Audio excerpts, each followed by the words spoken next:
Es no apto para mentes aburridas. Las opiniones vertidas en este programa son de exclusiva responsabilidad de nuestra insaciable curiosidad. Señoras y señores, porque todo en la vida tiene su ciencia. Aquí comienza All You Need Is Love. El show de ciencia y tecnología más querido del mundo. Con la conducción del periodista Iván Rimaza.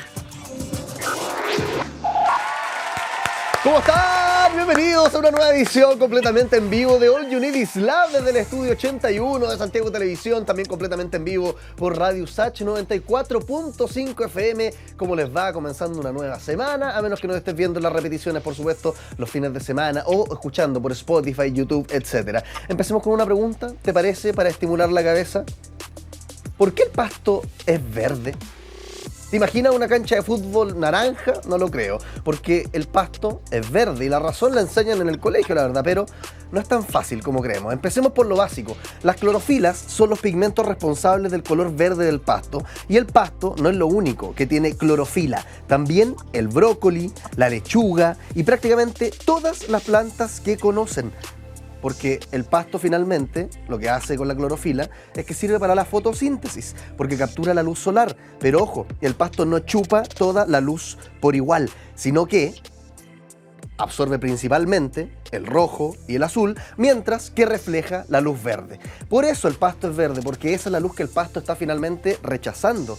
Pero ¿y por qué el pasto se pone amarillo o café cuando lo descuidamos? ¿Has visto que, no sé, si no se riega o alguien lo pisa mucho, se seca y empieza a tomar otra tonalidad? Ya no es del color verde típico. Bueno, también tiene que ver con la clorofila, porque cuando el pasto está estresado por falta de agua, nutrientes o lo que sea, como que baja la producción de clorofila y ahí toman protagonismo otros pigmentos que siempre han estado en el pasto, solo que la clorofila, al revés, es protagonista gran parte del tiempo. Pero cuando descuidamos el pasto, toman protagonismo otros pigmentos, los carotenoides, que son más amarillos, más anaranjados del propio pasto. El tema es que en el mundo existen más de 12.000 especies de gramíneas. ¿Qué diablos son las gramíneas?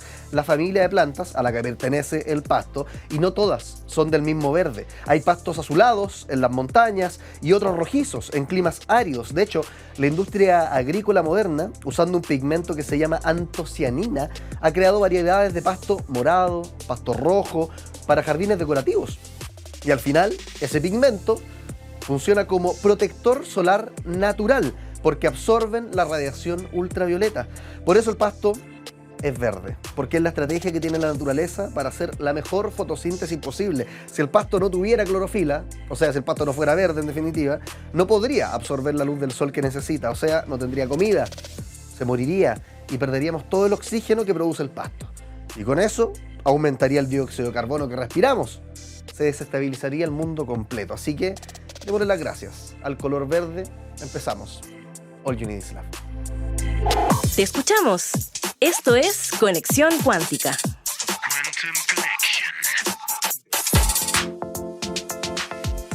Los y las leemos en nuestras redes sociales, porque esa es la idea, por supuesto, de tener Instagram y tantas otras plataformas, Facebook, Twitter, en las que interactuamos día a día. Hay un QR que tú puedes escanear, que aparece aquí abajito a la derecha en la pantalla, y te vas a ver respuestas curiosas, no, en realidad, preguntas curiosas respondidas por los expertos pertinentes. Por ejemplo, esta última que tenía que ver con nuestro peso. Revisémosla. ¿Deberían pagarnos por adelgazar? Responde el experto. Jamás de los jamases. De hecho, Estados Unidos en algunas empresas aplican estos incentivos monetarios y lo que se ha visto primero, que adoptan conductas compensatorias inadecuadas para la salud, uso de laxantes, diuréticos, ayunos de más de 48 horas. Para puro ganar plata. En fin. Para puro ganar plata. Y por tanto eso no fomenta ningún estilo de vida saludable y los resultados que va a tener esa empresa van a ser muy cortoplacistas. Probablemente personas pierdan 10 kilos, 15 kilos, 20 kilos, pero apenas le pasen el incentivo, la persona va a volver a su estilo de vida porque ya no está esa motivación de perder peso de forma rápida. ¿Deberían existir incentivos? Supongo que sí, ¿no? Existen incentivos no monetarios y se ha visto que resultan bastante bien, sobre todo el tema de las membresías en gimnasio. O lo que hacen también es dejarlos salir una hora antes, pero tienen que hacer actividad física. Existen más días de vacaciones, existen también subsidios. En el fondo acá lo que se espera es hacerle al trabajador más fácil la decisión de ser más saludable, tanto de comer bien como de ser físicamente activo. Una de las tantas preguntas respondidas por quienes saben del tema que puedes encontrar en nuestras redes sociales. Otras, por ejemplo, son ¿La marihuana mata neuronas? ¿Qué significa tralalero tralala? ¿Arrendar el útero debería ser legal? ¿La guerra es necesaria?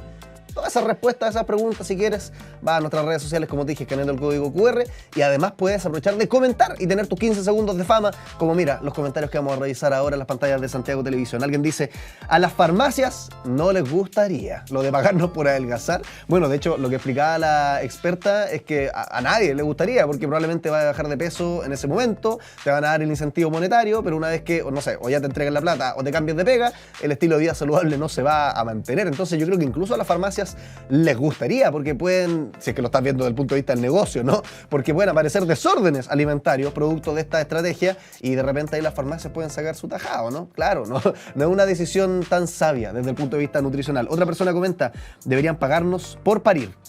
Claro, es un sufrimiento mucho más grande y no solamente eso, sino que se necesitan incentivos también para la natalidad. El día que entendamos que adelgazar no es necesariamente sinónimo de ser saludable, muchas cosas van a cambiar, escriben también. Los hábitos son necesarios, pero no todos los cuerpos saludables se ven igual. Súper importante lo que dice la experta. Gracias también por comentar. Y otra persona pone como si la sociedad gordofóbica que nos rige no fuera suficiente. Claro, pero de repente es suficiente para deprimirnos por no tener un cuerpo que conforma con lo que esta sociedad gordofóbica busca. Pero claro, como nos decía la experta, parece que al poner unos billetitos sobre la mesa, la gente derechamente se vuelve loca por ganar plata, pero al punto, como hemos resaltado todo este rato, de ya ser una estrategia insana, ¿no? Porque no se vuelven locos por ir al gimnasio y comer más fruta y verdura, sino que se ponen a comprar laxante para excretar y de esa manera bajar de peso, pero comillas, a la fuerza, ¿no? Por tanto, de nuevo, mala idea que nos pongan plata. Uno creería que sería buena idea, ¿no? Pero en la práctica, o al menos la experiencia comparada que nos decía la experta, no sale tan bien. Sigamos con más. All You Need Is Love. Y ahora, ¿quién podrá explicarnos? Vamos a hablar sobre los medios de comunicación en Chile, el periodismo y tantas otras cosas que aparecen en la tele, y no solamente en la tele, pese a que la tele es donde muchos relacionan como a priori, ¿no?, a los medios de comunicación, pero también muchos otros. ¿Cuáles son los que consumimos? ¿En cuáles creemos más? Lo vamos a comentar con Alexis Cruz, doctorando en Ciencias de la Comunicación de la Universidad Católica de Valparaíso. Alexis, te mandamos un aplauso a Bélgica. ¿Cómo te va? Gracias por estar acá conectado con nosotros. Hola, ¿qué tal? Muchas gracias. Muy bien, gracias. Aquí desde Bélgica con ustedes. Oye, partamos comentando este estudio que está fresquito. Después me gustaría también saber tu opinión sobre otras cuestiones relacionadas con los medios de comunicación, ¿no? Su relación con la democracia, en qué estado está el periodismo acá en Chile. Yo creo que hay harta opinión que cultivar, pero partamos con este estudio más reciente que nos dice, así a priori, no voy a dar el titular y tú lo desmenuzas, pero le creemos a los medios que le queremos creer. Finalmente, ¿no? Si yo soy una persona progresista, probablemente le voy a creer a aquellos medios que son más progresistas y voy a tachar como fake news todo lo que es más conservador, y una persona más conservadora o de derecha le cree también a su trinchera, ¿no? Cuéntanos un poco sobre este fenómeno que descubrieron en el estudio. Claro, efectivamente, como bien mencionas, en nuestro estudio se muestra esta polarización, podemos llamarlo, en las audiencias. Primero, observamos que las audiencias califican a los medios con alguna posición política específica. Los ven o muy de izquierda, muy de derecha, son pocos los que están un poco más en el centro. Pero también pasa este fenómeno de que si yo soy de izquierda, por ejemplo, tiendo a ver a los que son de derecha muy de derecha, como que se polariza aún más la percepción que ellos tienen. Pero además, también como tú bien mencionaste, las personas que son de derecha o de izquierda consumen los medios que se alinean con su posición política o con la posición que ellos perciben que estos medios tienen. Es decir, si yo soy de izquierda, voy a consumir los medios que yo percibo también son de izquierda. Y bueno, tiene cierto sentido porque en el fondo refuerzan sus ideas, pero lo que también nosotros discutimos es que es un riesgo porque, bueno, no hay una pluralidad de ideas en la información que las personas reciben. Si solamente me informo con lo que yo quiero informarme, al final del día tengo como no la figura completa, tengo solamente una parte que es lo que me conviene, lo que quiero escuchar. ¿Y cómo llegamos a esta conclusión, Alexis? Es decir, ¿cómo sabemos que esto es así? ¿Entrevistamos a personas? ¿Analizamos consumos? Cuéntanos qué nos da la certeza finalmente de que escuchamos lo que queremos escuchar, por decirlo en términos fáciles. Claro, Claro, efectivamente en nuestro estudio se muestra esta relación.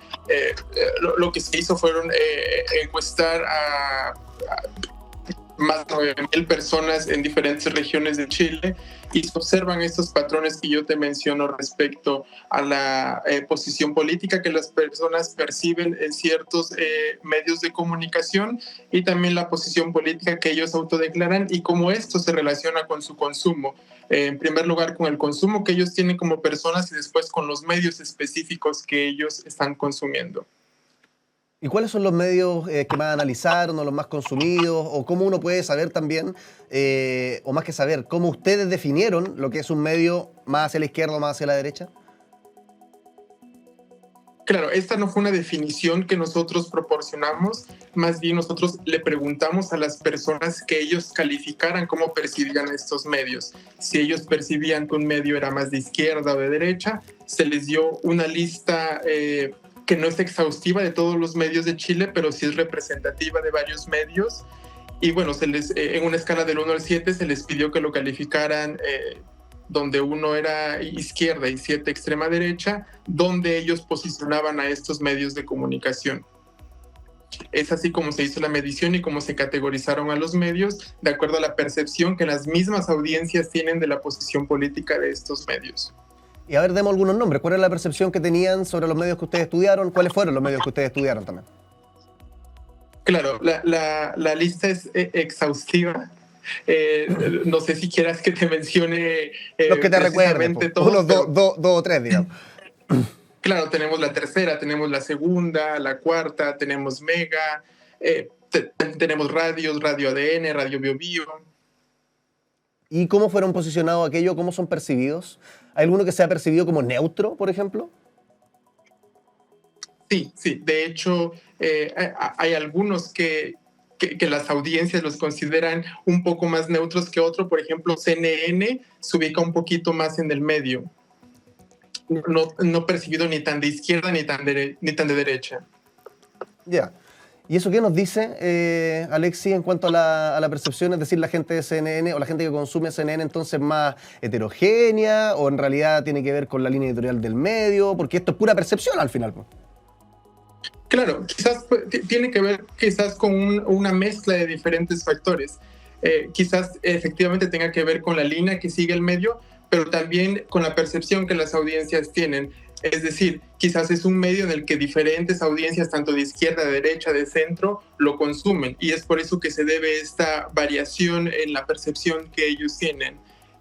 Yo no me atrevería a afirmar específicamente que es mejor o peor el medio, pero quizás tiene que ver con las preferencias justamente de las audiencias en cuanto, como menciono, la percepción que ellos tienen, que quizás es un contenido más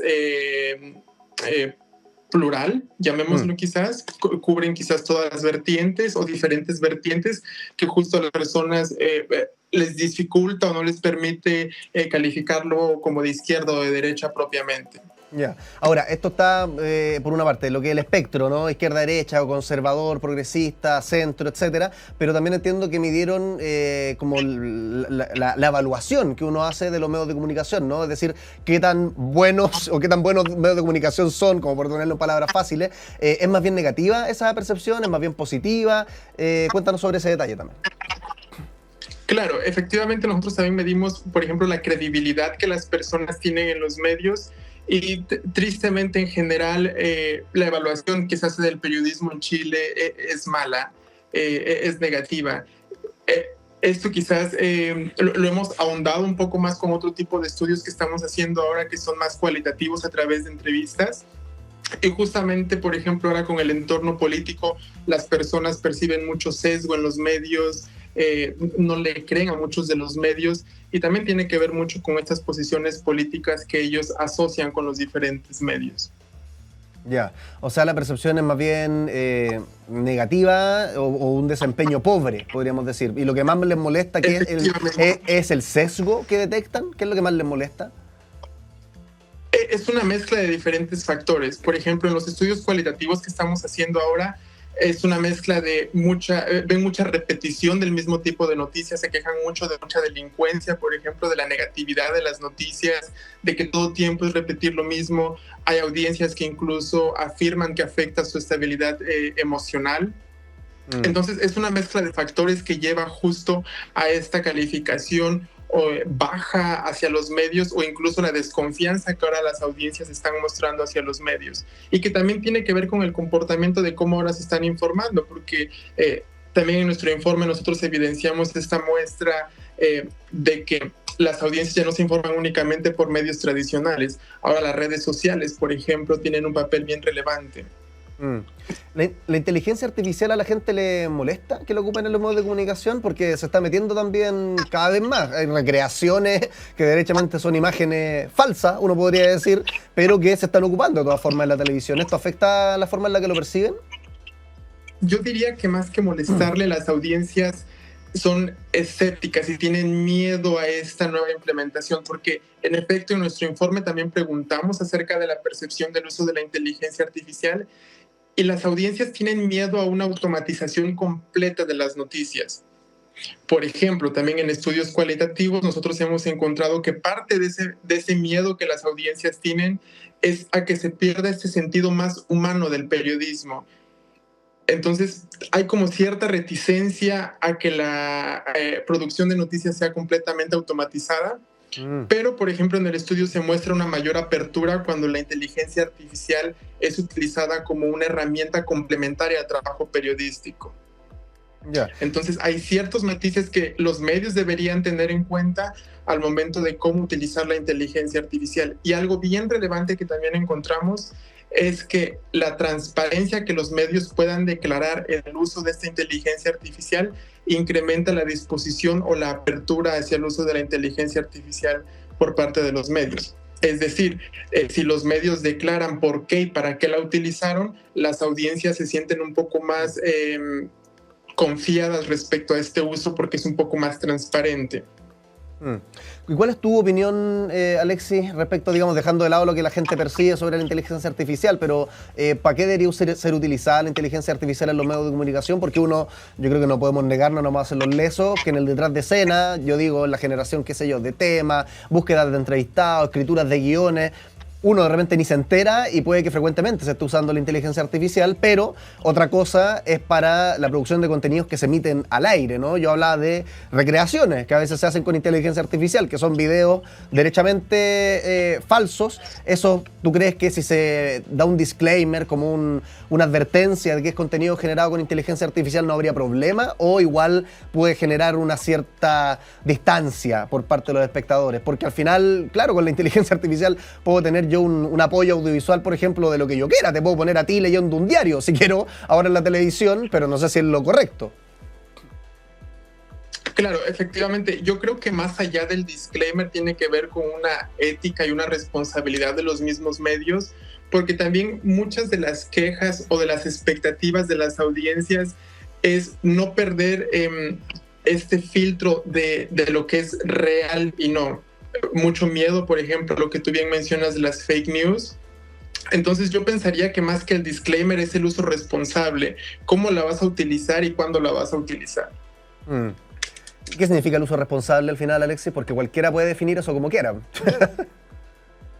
Claro, te voy a poner como un ejemplo como muy básico del miedo que tienen los profesores en las escuelas de darle la responsabilidad y que, no sé, ChatGPT te escriba la noticia o la tarea, ¿no? Entonces, el uso responsable es, bueno, yo utilizo la inteligencia artificial como un soporte, pero yo voy a verificar que lo que está haciendo o lo que está diciendo es en efecto lo que tiene que ser. No le voy a delegar la responsabilidad y que sea lo que la inteligencia artificial quiera. Claro. Entonces es también tener uno esta capacidad crítica. Alexis Cruz, doctorando en Ciencias de la Comunicación de la Universidad Católica Valparaíso, desde Bélgica. Oye, muchas gracias por estar conectados con nosotros. Te mandamos un aplauso a la distancia. Que estés muy bien. Chao, chao. Chao, chao. Muchas gracias. Entonces seguimos nosotros con más. ¿Les parece? All You Need Is Love. La máquina del tiempo.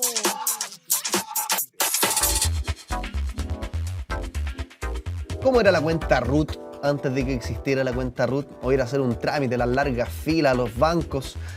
Viajemos en el tiempo para descubrir cómo eran los bancos en la antigüedad. Mesopotamia, como siempre nos aparece aquí hasta en la sopa siempre que hablamos de la antigüedad, porque claro, una de las civilizaciones más importantes, no puede ausentarse de nada. Hemos hablado cómo eran las mascotas en la antigüedad, cómo eran las camas en la antigüedad, cómo eran los médicos en la antigüedad, y Mesopotamia, Egipto siempre aparece, ¿no? Bueno, Mesopotamia, por ahí por el año 2000 a.C., estamos hablando de cómo eran los bancos en la antigüedad, ¿no? Actuaban principalmente como centros financieros los templos y palacios, guardando ahí granos, metales preciosos, como forma de depósito. En Grecia, en Egipto, se realizaban de hecho préstamos con intereses.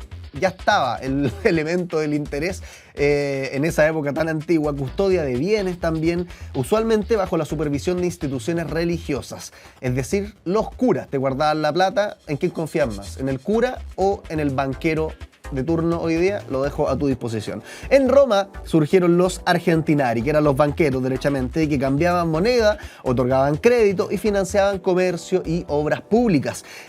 El oro, la plata y el bronce se usaban en toda esa antigüedad como medio de pago y también respaldo de riqueza. Monedas, lingotes, derechamente. La invención del papel del billete, digamos, y que hablar de la tarjeta de crédito, llegó mucho después. Entonces andaban con pedazos de fierro para poder hacer transacciones monetarias. En la Edad Intermedia llega la banca medieval italiana. Esto es entre el siglo XII y el siglo XIV. Ciudades como Florencia, Génova, Venecia desarrollaron casas de cambio y letras de cambio para comercio internacional. Las letras de cambio, de hecho, estamos viendo ahí en las pantallas de Santiago Televisión documentos financieros de todo tipo. Las letras de cambio fueron como antecedente de estos documentos financieros, de los papeles moneda, derechamente, que servían en la banca medieval italiana para comercio internacional. Es decir, no solamente entre los mismos italianos, sino que te permitía tener como un estándar con el que comunicarte afuera del país, ¿no? Primeros bancos formales está, por ejemplo, el Banco di San Giorgio en Génova en 1407, considerado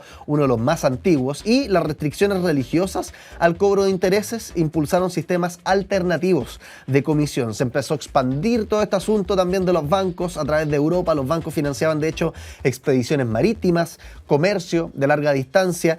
Sin ir más lejos, el mismo Cristóbal Colón, ¿no? Era financiado no por los banqueros, un banco oficial, pero sí por aquellos que oficiaban como banqueros, que prestaban plata en esa época, la élite, la corona, por supuesto, española también. Y en la actualidad tenemos una banca mucho más modernizada, por supuesto, instituciones privadas por una parte, otras estatales, como es el Banco Estado en nuestro país, que ofrecen cuentas, préstamos, inversiones, seguros a nivel global. La banca digital también, ya no es necesario ir a pararse y hacer la fila al banco, sino que transferencias electrónicas, no solo diría yo que son cada vez más comunes, sino que diría yo son la forma en la que hoy se transfiere dinero. Es muy raro ir a hacer un depósito, por ejemplo, hoy al banco, a menos que, no sé, sea la Teletón, o sean grandes sumas de dinero, pero si uno está transfiriéndose, no sé, 5, 20, 50 o hasta 100 lucas, es común hacerlo por transferencia electrónica, ¿no? De un banco a otro. Cajeros automáticos también, aplicaciones móviles que permiten operaciones en tiempo real, fintech. ¿Qué son las fintech? Las innovaciones en el área financiera con tecnología,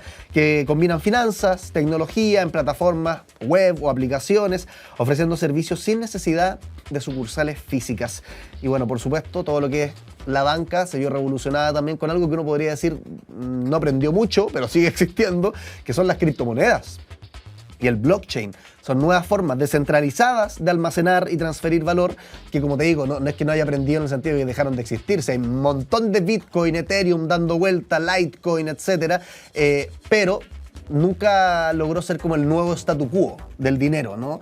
Hay algunos países, en Honduras entiendo que, o El Salvador, no me acuerdo cuál, pero que están tratando de meter Bitcoin como una divisa oficial, ¿no? Pero en la mayoría de los países del mundo se quedó más bien como en el underground, o más que en el underground, como en un nicho, diría yo. Aquellos que saben de criptomonedas se meten en las criptomonedas, y aquellos que no sabemos mucho de criptomonedas las miramos como con más distancia. Así es como evolucionó entonces la banca, pasando de guardar los bienes y las lucas en una iglesia, con un cura ahí a la hueste, a tener ahora Bitcoin y transferencias electrónicas que son derechamente no tangibles y no cuidables por nadie más que por los algoritmos. ¿Qué tal?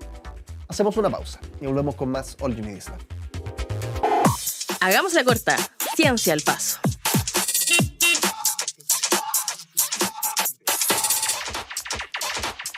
Seguimos con más, te voy a contar algunas noticias relacionadas con la ciencia. En Chile se autorizó el trigo editado genéticamente. Va a tener entre 5 a 10 veces más fibra que el convencional.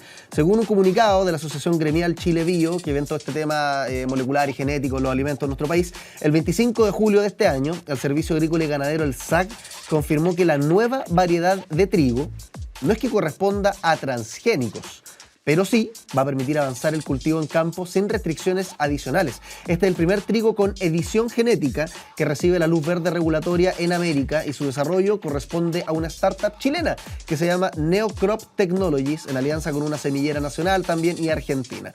¿Qué es lo que hacen para editar genéticamente sin introducir ADN o genes de otro organismo? Bueno, que es lo que se hace de hecho con los transgénicos.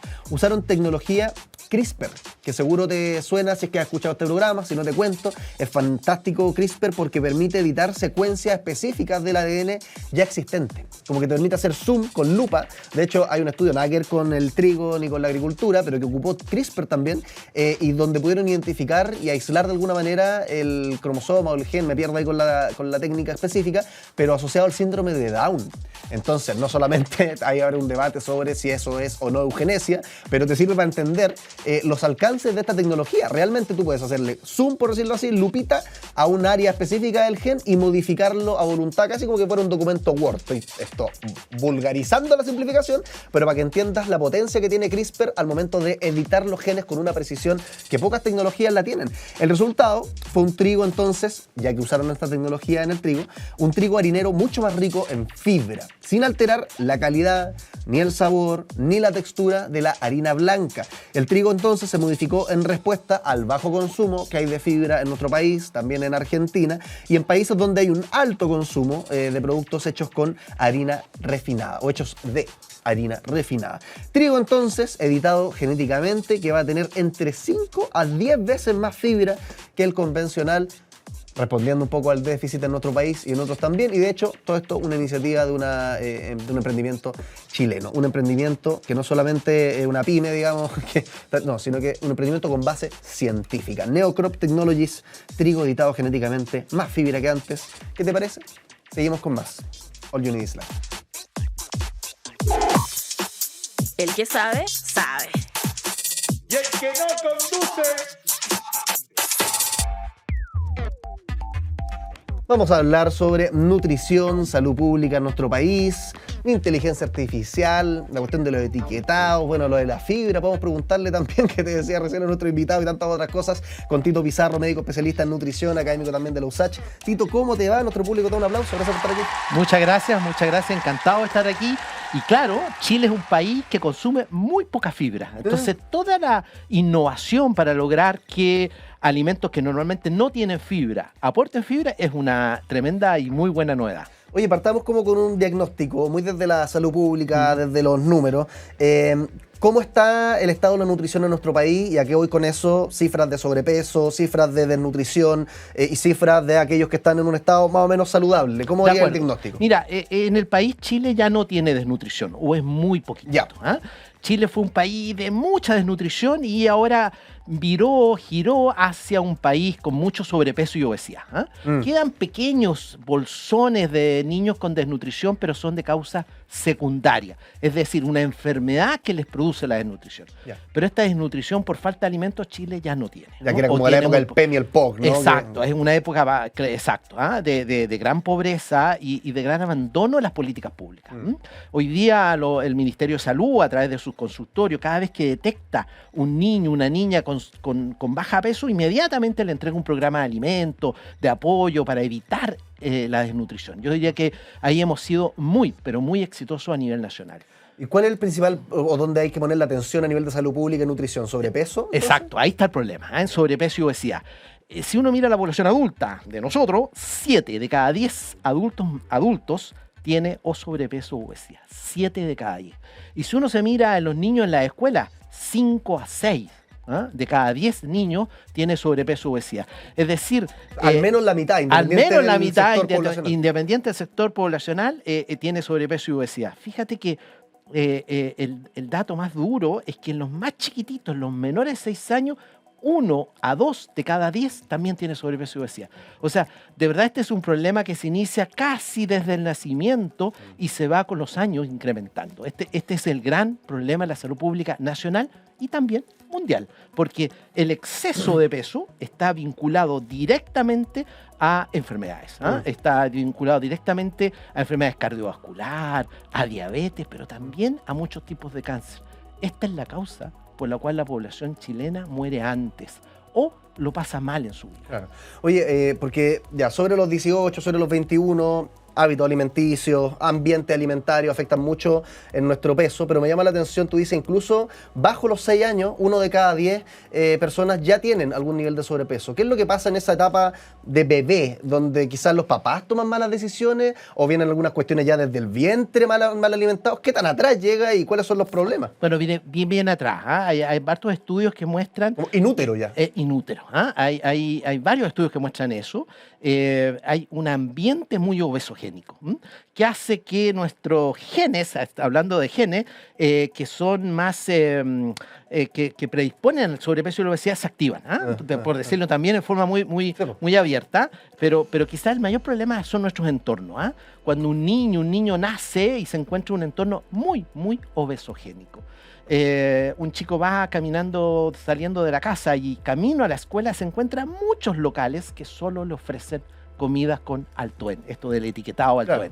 Uno entra a la escuela y el estudio que hicimos nosotros es que los niños, las niñas en la escuela, en sus colaciones, siguen consumiendo alimentos alto en. Entonces ahí uno entiende por qué en primero básico, en quinto básico ya encontramos la mitad de la población con sobrepeso y obesidad, cuando uno está muy expuesto al sobrepeso y obesidad. Pero además se agrega que el niño está mucho tiempo sentado o frente a una pantalla de televisión.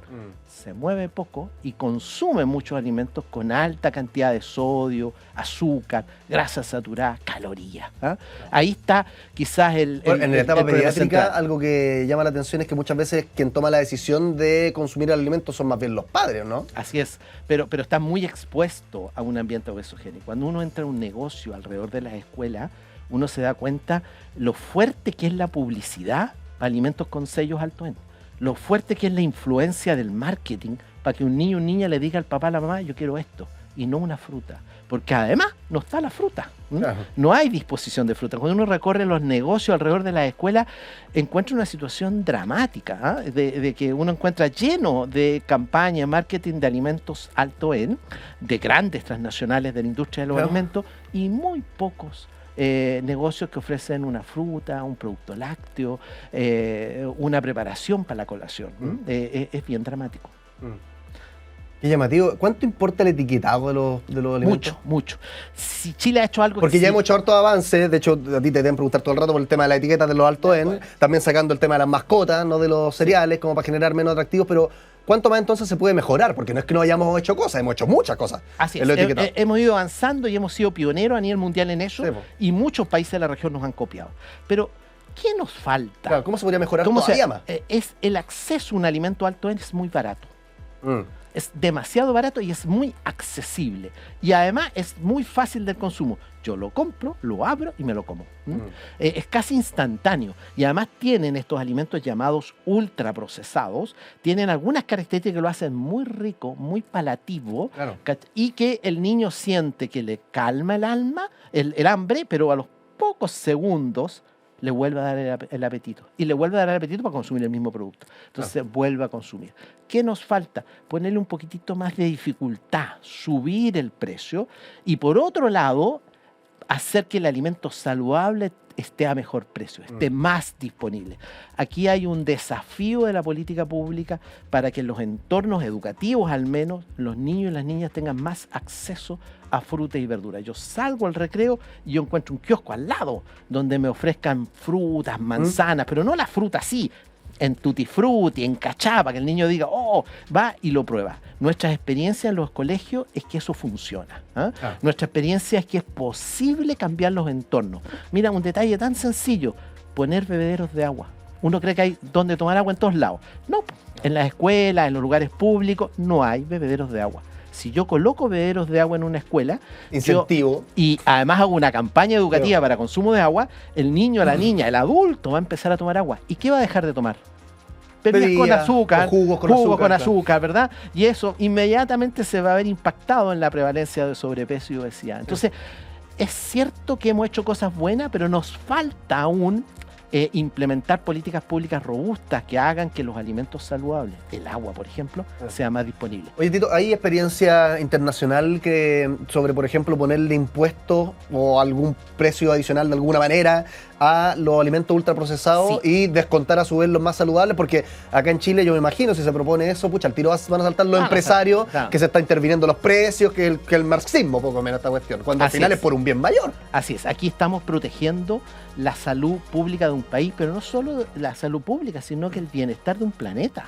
¿Ah? O sea, el uso abusivo de estos alimentos ultraprocesados dañan el planeta. Entonces, este no es un tema menor. Ahora, ¿qué experiencias tenemos? México, un país cercano nuestro, puso impuestos, 20% de impuestos a los alimentos ultraprocesados. ¿No? ¿Y qué usó con los recursos? Llenó de agua potable las escuelas básicas del país. Entonces aumentó por un lado el agua potable, que le permitió a niños y niñas en las escuelas pobres de México tener acceso al agua potable, y por otro, hizo más difícil los alimentos ultraprocesados. Niños y niñas hoy día consumen menos de esos alimentos y consumen más alimentos saludables. Y hay una tendencia a la estabilidad en las cifras de obesidad y sobrepeso en México. O sea, tiene un impacto real. Si eso lo aplicáramos a Chile, nosotros tenemos hace unos 10 años, 15 años atrás, nosotros hicimos un aumento a las bebidas con azúcar. Ya. Le hicimos un pequeño, chiquitito, tímido, pero hicimos un aumento y disminuimos a las aguas envasadas. Ya. ¿Y qué ocurrió en nuestro país? Primero, la industria no quebró, no hubo un desastre, al contrario, la industria se acomodó y hoy día hay mucho más venta de agua en los locales. Si hace 20 años atrás nadie consumía agua envasada, hoy día consume más agua envasada porque el valor del agua envasada se equiparó al agua con azúcar. Está casi al mismo valor, incluso a veces por debajo, y eso hace que la gente empiece a optar por aguas envasadas. Uno podría tomar el agua de la llave sin ningún problema, pero ahí se fija uno que la política pública puede de verdad cambiar conducta y no se produce una hecatombe, una destrucción de la empresa, ni muy por el contrario. Las empresas se adaptan mirando el bien mayor, que es cómo yo puedo conseguir maximizar mis negocios, pero mirando también la salud pública de un país. Y es verdad esto, porque muchas veces se ve en la noticia, de hecho me acuerdo que para el estallido social creo que fue esto como un meme de bien mal gusto, cuando mostraban de repente las poblaciones y se veía gente con sobrepeso. Y la gente decía como, claro, pero para comer no le falta plata, ¿no? Estoy insistiendo, esto es un comentario pésimo gusto y por eso quiero saber qué es lo que piensas tú. ¿Realmente en Chile es más barato acceder a alimentos malos nutricionalmente y más caro acceder a aquellos sanos? ¿O por qué pasa a veces esta imagen, ¿no? Que es muy típica? Así es. Por falta de educación, me imagino también, ¿no? Sí hay un problema de educación. Porque pero uno ve en Las Condes y pucha, todo regio. Sí, hay un problema de educación, pero también hay un problema de accesibilidad, de disponibilidad de recursos. Cuando uno hace lo que llamamos nosotros una canasta básica, uno dice, bueno, ¿y qué? Yo podría hacer una canasta saludable. Le voy a agregar sostenible, que no destruya el medio ambiente. Entonces yo construyo esta canasta, esta es más cara que una canasta básica. Entonces, ¿qué hace la población? ¿Qué hace la gente que no tiene muchos recursos? Bueno, elige la canasta básica que le permite sobrevivir. ¿Hay una relación vista en salud pública entre pobreza o ingresos y malnutrición? Sin lugar a dudas. Cuando uno se concentra en las escuelas públicas, cuando uno mira en las encuestas nacionales de salud, la prevalencia de sobrepeso y obesidad es mucho mayor en los niveles socioeconómicos más bajos. O sea, claramente hay un vínculo. Y no es solo educación. No es solo educación, también es disponibilidad, es el costo de la canasta saludable, también es acceso. Cuando yo voy a un negocio no encuentro alimentos saludables o estos están a muy alto precio. Claro, me van a decir las ferias, sí, pues las ferias funcionan en las mañanas, los días sábados, en la semana, 2 o 3 veces a la semana, en las mañanas. ¿Dónde está la gente en las mañanas? Trabajando. Entonces cuando llega en la tarde de sus lugares de trabajo o sale de la casa a comprar, en el caso de la gente que trabaja adentro y afuera de la casa, ya no encuentra la feria, encuentra el negocito, encuentra el local de la esquina donde, claro, hay mucho alimento no saludable. Entonces, este es un tema bien complejo. Obvio que hay que favorecer a las ferias, es una manera de salir, permitirles que estén todo el día, buscar espacios privilegiados, pero por otro lado también hay que lograr que estos alimentos no saludables no tengan tanta publicidad y marketing en distintas partes, por ejemplo, alrededor de las escuelas, y sean más caros para que la población pueda optar por un alimento más saludable. Claro. O sea, y aquellos que tienen bajos ingresos por sobre todo, porque los minimarkets, como tú decías, algunas veces uno va a minimarkets en la periferia, me ha tocado a mí que he vivido también, no solamente, no sé, Peñalolén, Maipú, Macul, La Cisterna, y uno ve una disponibilidad mucho más acotada que los minimarkets de Providencia, Las Condes, Vitacura, donde hay ofertas orgánicas, veganas, de todo tipo de precios. Así es. Nuestra experiencia en las escuelas del sector sur de Santiago muestra que las escuelas están en un espacio que nosotros llamamos como de pantano alimentario, es decir, que hay muy pocos espacios donde uno encuentra alimentos saludables y muchos espacios donde uno encuentra alimentos no saludables. Y la experiencia de nuestros niños y niñas, pues compran lo que encuentran, lo disponible y además lo que le hace marketing y bueno, compran alimentos. Y lo que ven, supongo también que otros comen. Y lo que ven que otros comen. Sí. Entonces también hay un componente educativo, ¿eh? No lo negamos. También hay un componente de formación, pero esa formación, esa educación tiene que estar de alguna manera apoyada por políticas públicas que lo hagan más fácil. Imaginémonos, si esta escuela, alrededor de la escuela no haya publicidad alto en, alrededor de la escuela, uno encuentre lugares en donde se favorece la fruta, la verdura, los productos lácteos, ¿verdad? Las semillas a precio adecuado, bueno, ese niño cuando lleva más o menos 800 pesos, 1000 pesos lleva un niño en promedio con su colación. Lleva sus lucas, ¿eh? Pero va a comprar una colación más saludable, porque la va a tener disponible alrededor de la escuela y porque no va a encontrar una presión tan grande por comprar. Pero obvio que hay que educarlo para decir que la fruta es buena onda, es moda, son superhéroes de la alimentación. Hay que venderle un poco este tema. Nosotros estamos trabajando en eso en nuestros proyectos. Tito, te habrás dado cuenta que tenemos en este programa preguntas fascinantes, pero también tenemos juegos. Como por ejemplo... ¡La Pecera! La tenemos aquí, nuestra pecera llena de papelitos, Tito, y no hay que asustarse porque cada uno de estos papeles tiene una frase reduccionista, provocadora, que nosotros le llamamos factos. Y cada uno de estos factos tienen que ver con lo que estamos hablando, nutrición, especialmente en Chile, y algunas de las innovaciones que se están haciendo al respecto. Entonces yo voy a leerlo a la cámara, y si es que te parece que resuena con algo que es cierto, profundizas, si es mentira, me corriges. Correcto. ¿Te parece bien? Tenemos entonces un papelito de la pecera, vamos a sacar otro mientras conversamos con Tito Pizarro, médico especialista en nutrición académico de la USACH. Veamos qué es lo que dice la pecera. La IA sirve para no engordar. ¿Qué dice el experto? Sí, puede servir para no engordar.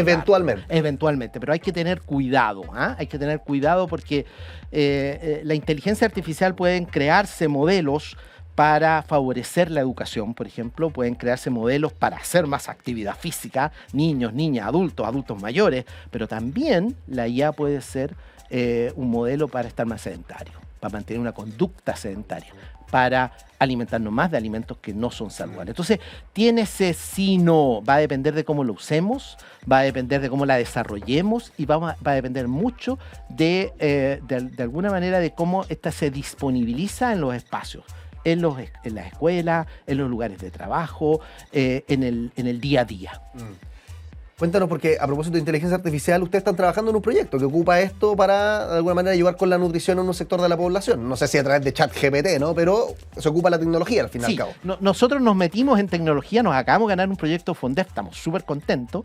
Estas son 3 universidades, en el sur, la Universidad del Biobío, la Universidad de Santiago y la Universidad del Desarrollo. Somos 3 universidades que nos ganamos un proyecto que se llama FONDEF, para crear un producto tecnológico que incorpora muy fuerte un concepto que se llama gamificación. Es decir, a través del juego queremos que el niño o la niña en las escuelas juegue más, lo pase mejor, pero aprenda de alimentación, de actividad física. Y también incorporando la IA para que el profesor, que tiene sus manuales, sus materiales educativos, pueda utilizar el mejor recurso para educar a su comunidad educativa.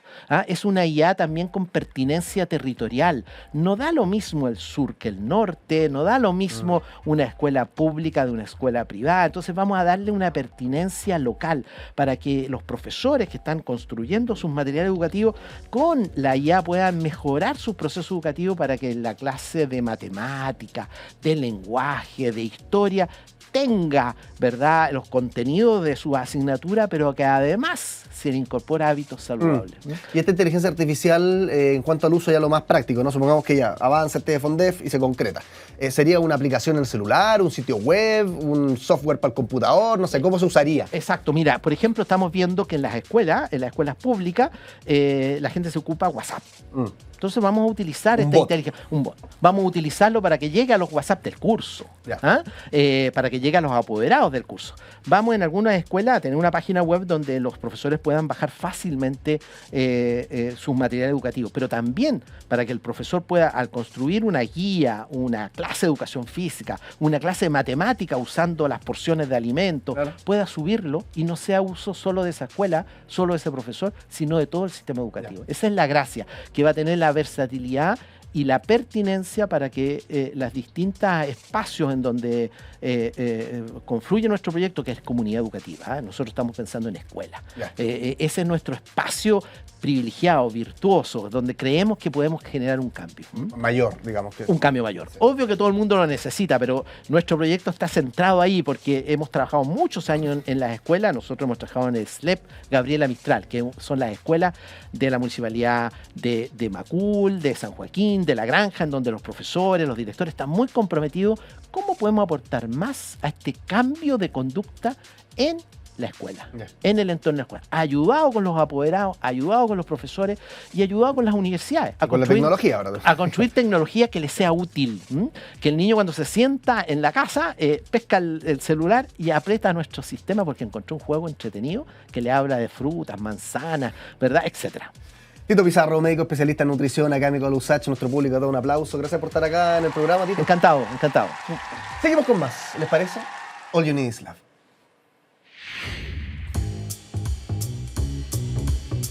Uy, que hablamos de cosas el día de hoy. Partimos preguntándonos y respondiendo, naturalmente, ¿por qué el pasto es verde? ¿Sirve de algo que el pasto sea verde? Claro que sí, pues. La clorofila la enseñan en el colegio, ayuda con la fotosíntesis.